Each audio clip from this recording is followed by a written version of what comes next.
Welcome to another exciting episode of Tell Us Another One with jokes, sketch, stand-up and improv comedy. And now, please welcome your host, Marco Liberati. Thank you. Oh, amazing audience. Thank you guys for coming out. Give yourselves a big round of applause, our live studio audience. Cool. Thank you guys for coming out and supporting live comedy, and thanks for watching on your devices or at home. I'd just like to start off by just talking about the good old-fashioned service station toilets. You guys been there, done that? Yeah, they're good, aren't they? I went there the other day and I'll go to the door and I'm looking at the door and I'm thinking, what's going on here? We've got 3 signs. It's got male, female and disabled all on the one door, and I'm thinking, oh, okay, this is interesting. I open up the door and I'm expecting maybe a hallway with, multiple doors and multiple rooms, but no, it's just one big disabled toilet, posing as a multi-purpose toilet for everyone, right? So I'm in there, and you've been in these toilets? You know what they're like? You're sitting down on the toilet, your knees are almost up around your neck, you got to bend over and reach for the toilet paper, everything's down low. So I'm grabbing the toilet paper and I'm like, oh, okay, done that, finish my business, go over to the sink. The sink's down low, so I'm crouching down, washing my hands at the sink. Then you've got to dry your hands, you're almost folded in half trying to dry your hands under the dryer. And then finally I walk out of there and I'm like, wow, that was an effort. And then I look at the door as it closes behind me, I go, oh, it makes sense now. It doesn't matter whether you're male or female, you walk out, you're disabled.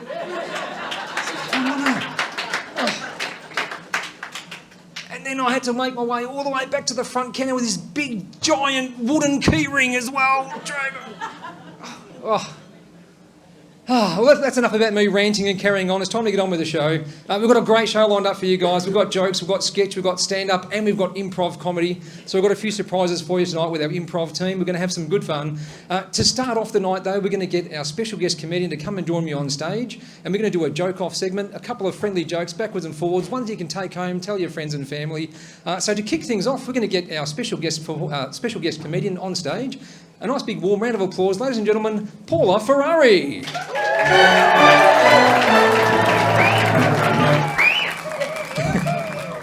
And there we go. Be seen, be heard. 2 golden rules of comedy. Excellent. Unlike parenting. Unlike parenting. Yeah, I try not to be seen or heard. All right. That's good. It's all about responsible parenting, isn't it? That's great. Do you have a couple of jokes ready for us? Oh, yeah, sure. Well, since I started on parenting, you know, there's a lot they don't tell you about parenting. No. No, got to work it out as you go. Yeah, all the crying. I haven't stopped for 16 years. Very good.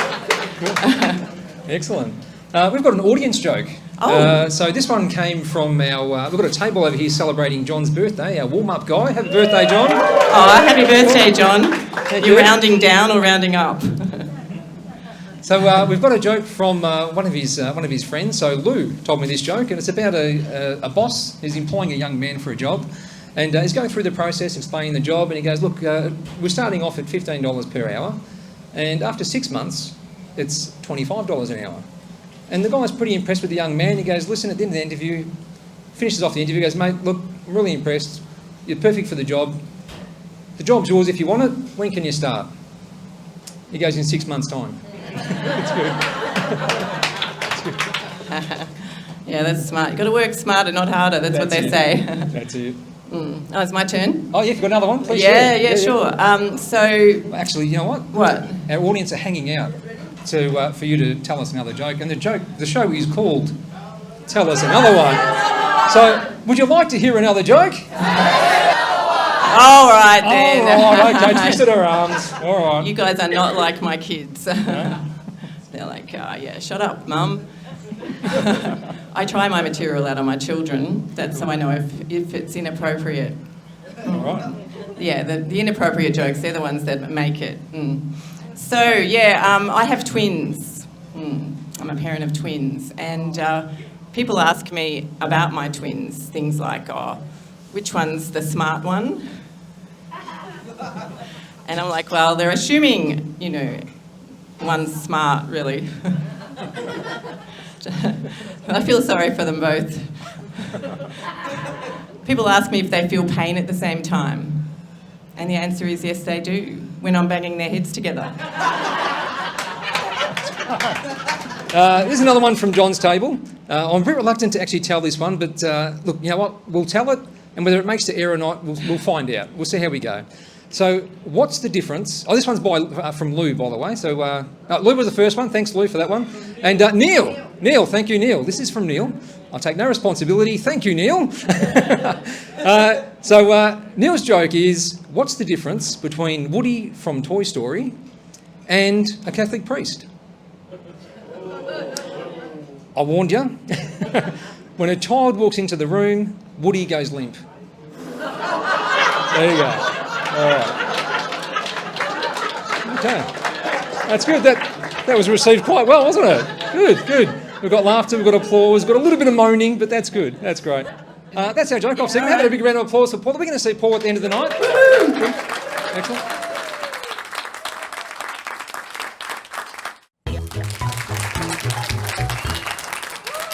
So we're going to play a little game. It's called, you know the name, you know the game Connect 4, where if you connect 4 in a row, you're the winner. So what we're going to do, we're going to do a fun little improv game. I'm going to give the improv team 3 completely unrelated words, and we're going to get something from the audience as well to make it 4, and somehow our improv team have to comically put together all those words into a nice, fun routine that's going to make you guys laugh. So we don't know what's going to happen. They don't know what's going to happen. No, but I'm going to go grab our sheet, and I'm going to give you some suggestions. Just hold on. Okay, take it away, improv team. So you've got a punching glove.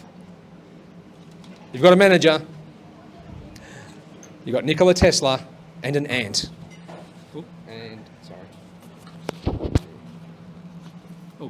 Look, as head of this ant colony, I don't want to have to micromanage your little workers. Us worker ants can't take it anymore. We can't work any harder. You're pushing us too hard. I mean, look at Gary. Look at Gary. What is happening with Gary? Gary's meant to be able to carry 8 times his body weight, and that's just a crumb.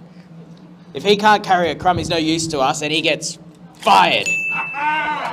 That's how we fire people here at the colony. You know what I find interesting, though? Nikola Tesla. Like, In have what you heard of sense? Nikola Tesla? Thank you, Gary. That's exactly what I was actually waiting for. Thank you. Are you comfortable down there?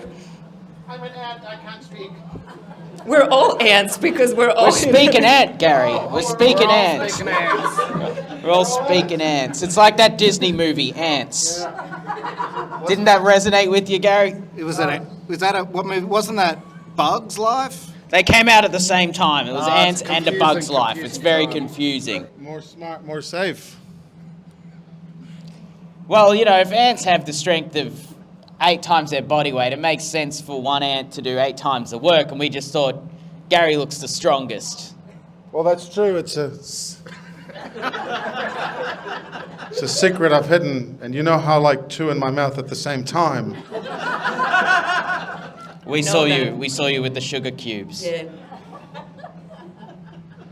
I can't help it. It's just, sometimes I like 3 in my mouth. Sometimes I like a fist. But from the back, I mean, who doesn't enjoy that? I lift 80 times my weight. That means I can have 80 times the amount of orgies. And I think it's time for you, ants, to say something.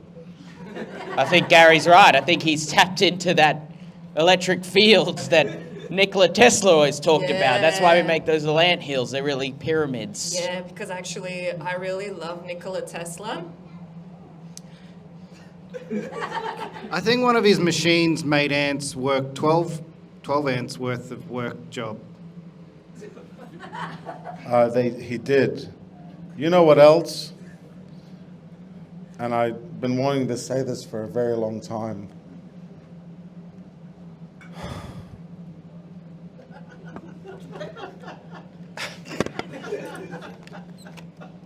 I haven't been working as hard as I said. What? What do you mean you haven't We're been meant to have food for the winter. mean? There's meant to be an ant hill full of We're ants for crying out apples, loud. From crumbs. the movie Ants. I know, but carcasses. We're meant to have a full ant hill of carcasses this time of year. I know, but the one more. The whole thing about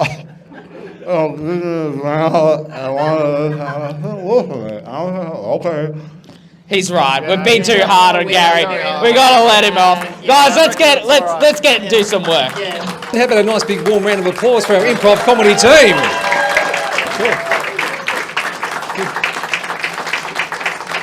All right, thank you, Maz. Thank you, Nikki. Thank you, Olga, our special guest coming up today, helping out with the improv. And Damien, thank you very much.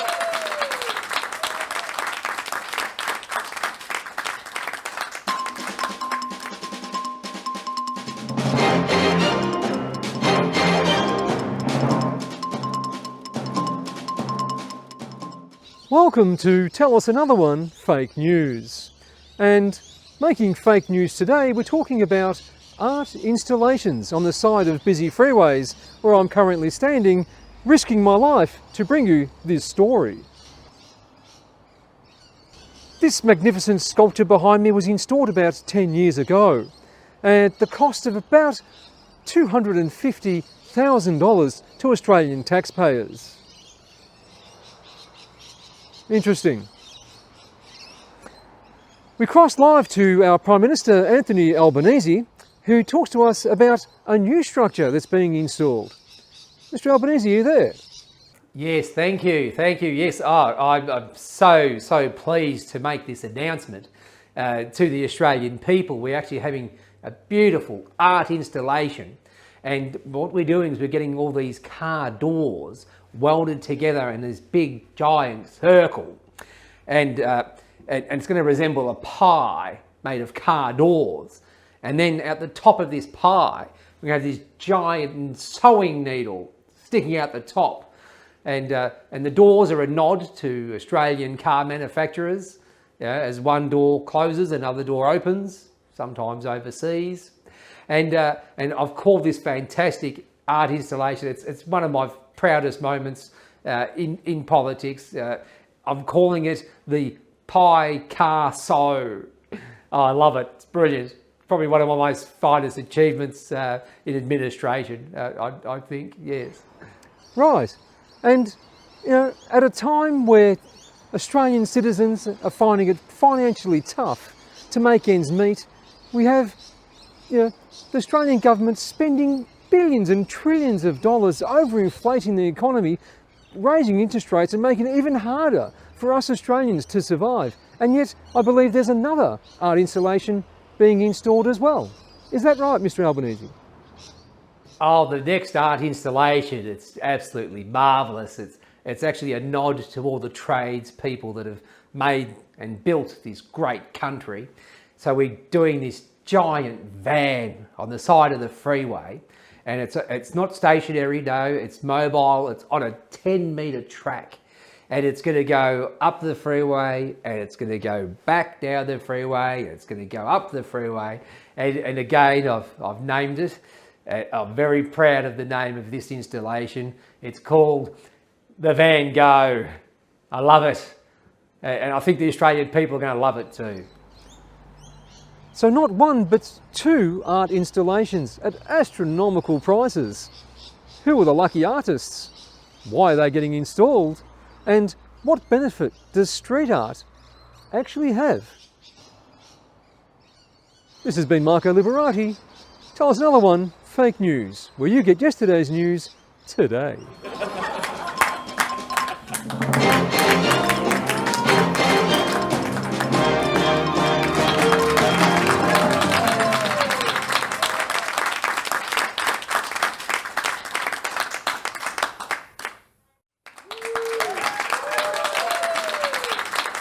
It's time for our special guest comedian to come back on stage and join us for their stand-up comedy segment. So please have a nice big warm, tell us another one, round of applause for Paula Ferrari.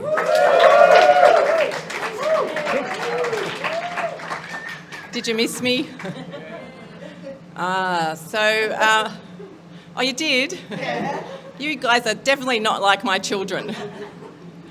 So, just a little bit about myself, since you guys haven't met me, and you might want to know, who is this bitch and what's she talking about?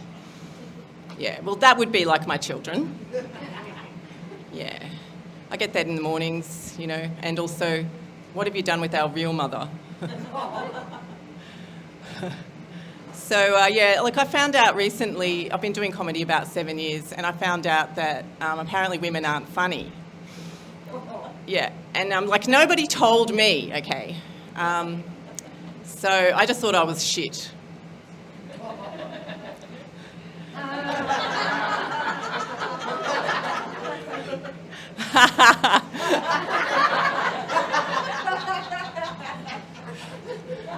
When I was growing up, all we had were dad jokes and like jokes.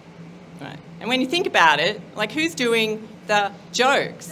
Like the real jokes, like they're the mums, you know? So yeah.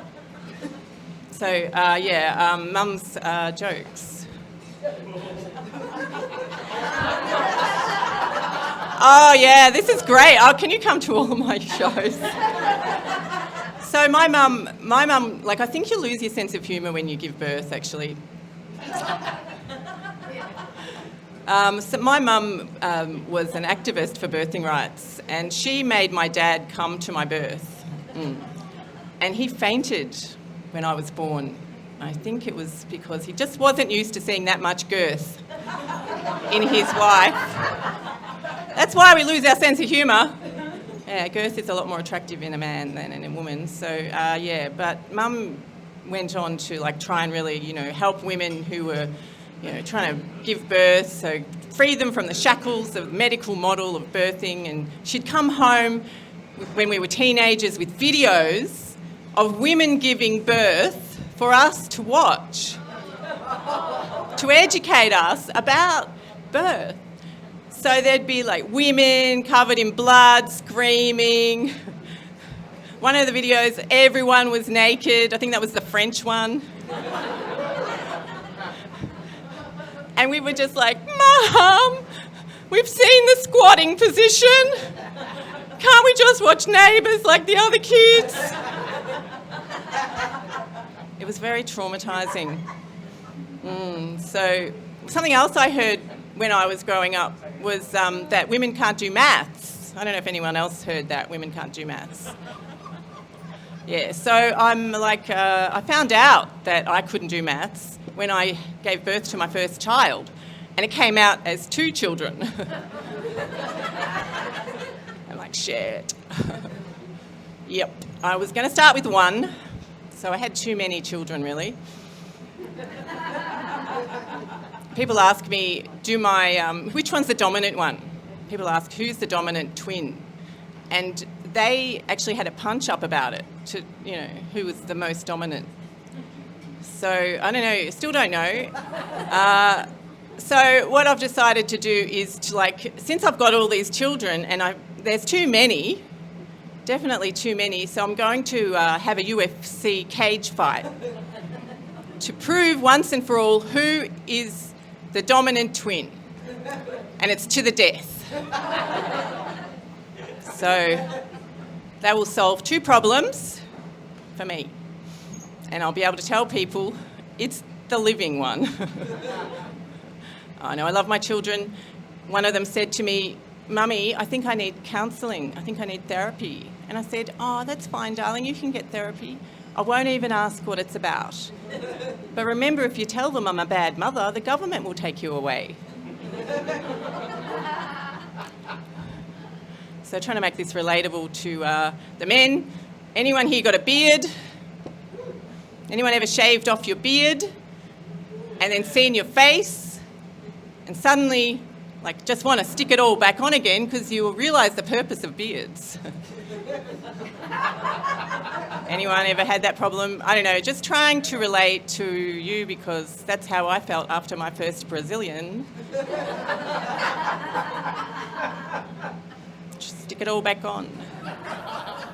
So I'm trying to tell you a little bit more about how people tell me that women can't do maths, because I found out a little bit recently that some people have this thing called the body count. Have you heard the body count? Heard of the body count? People ask you nowadays, what's your body count? I don't know. I'm like, body count? I don't know. Women can't do maths. Trying to figure it out. And then I realised, it's just one. It's one, you know. I think I've only killed one guy.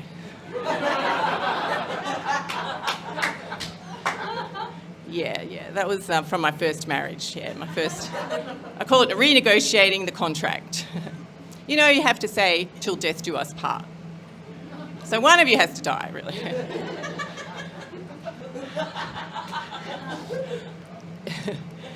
So I only married him when I found out he had a terminal illness. Because I like to know, like, what's going to happen. You know, scheduling, planning, it's like you need to know what's happening. You don't know how long you're going to be in this situation. Otherwise, it could go on forever. So I remarried, and it's been 20 years, and I'm like, when's he going to die? When the kids are 18, I hope. Sorry, people accuse me of being a gold digger, but I'm really more of a grave digger. Yeah, so that's the dead husband material. Look, I love my children, but I know that they are not going to kill themselves. I know that because they're way too lazy. They expect their parents to do it for them. Yeah, and that's my time. Thanks very much. Woohoo! Paula Ferrari, our special guest. Thank you. Excellent. Thank you. So thanks again for coming out and being part of the show. We appreciate that. Do you want to let people know what's happening in your life as far as comedy goes? So you've got a show on? Okay, so I run a show called On the Tip of My Tongue, which is a storytelling show once a month. It's at Club Voltaire. Yeah. Come down to North Melbourne for that one? Yeah. So but once a month the storytelling show is on, and I tell some stories, and we have other comedians come and tell funny stories. So. Cool. Yeah. Excellent. So look out for it. We're all about supporting local and live comedy all over Melbourne. I need a new venue, actually. This is quite good. Maybe we should do it here. Dandenong Club could be the next venue for Tip of My Tongue, on the Tip of My Tongue.